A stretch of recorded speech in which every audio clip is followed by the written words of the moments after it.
Hello পিসি লাভার, সবাই কেমন আছেন? আলহামদুলিল্লাহ সকলেই ভালো আছেন। তো সবাই তো পিসি ব্যবহার বা ল্যাপটপ ব্যবহারের ক্ষেত্রে হার্ড ডিস্ক ব্যবহার করে, কিন্তু কখনো কি দেখেছেন যে হার্ড ডিস্কের ভিতরে কি থাকে? চলেন আজকে আপনাদেরকে তাই দেখাবো। তোশিবা ব্র্যান্ডের একটা হার্ড ডিস্ক নিয়েছি, চলেন ভিডিওতে ঝাঁপিয়ে পড়ি।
এই যে এগুলো হচ্ছে হার্ড ডিস্কের চিপ। এই তিনটা চিপের মাধ্যমে এই হার্ড ডিস্কটা কন্ট্রোল হয়। আর এটা হচ্ছে শাটার সাইড, এগুলো আপনার পিসিতে ইনজেক্ট করতে হবে। এখন দেখব এটার ভিতরে আর কি কি আছে।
এটা হচ্ছে ভিউয়ার্স একটা ডিভিডি ক্যাসেটের মতো।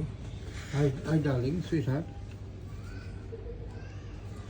এটা হচ্ছে একটা ডিভিডি ক্যাসেটের মতো, দেখতে পাচ্ছেন আপনারা। আগে যেরকম ডিভিডিতে ক্যাসেট ইউজ করা হতো, সেম। তো সেম টেকনোলজি ব্যবহার করে হার্ড ডিস্ক ব্যবহার করা হয়। তো সাপ খুঁড়তে গিয়ে গর্ত খুঁড়তে গিয়ে কেঁচো বেরিয়ে আসলো। আর এটা হচ্ছে একটি লেজার সিস্টেম, এটাকে নাম বলে হচ্ছে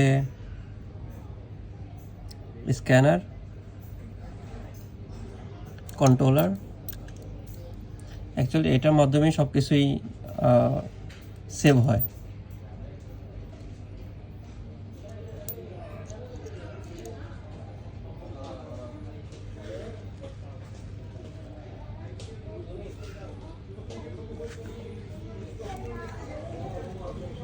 তো এই তো এরকম নিত্য নতুন ভিডিও পাওয়ার জন্য আমার চ্যানেলটিকে সাবস্ক্রাইব করবেন এবং পাশে থাকা বেল আইকনটিকে বাজিয়ে দিবেন, আর সবাই আমাকে সাপোর্ট করবেন।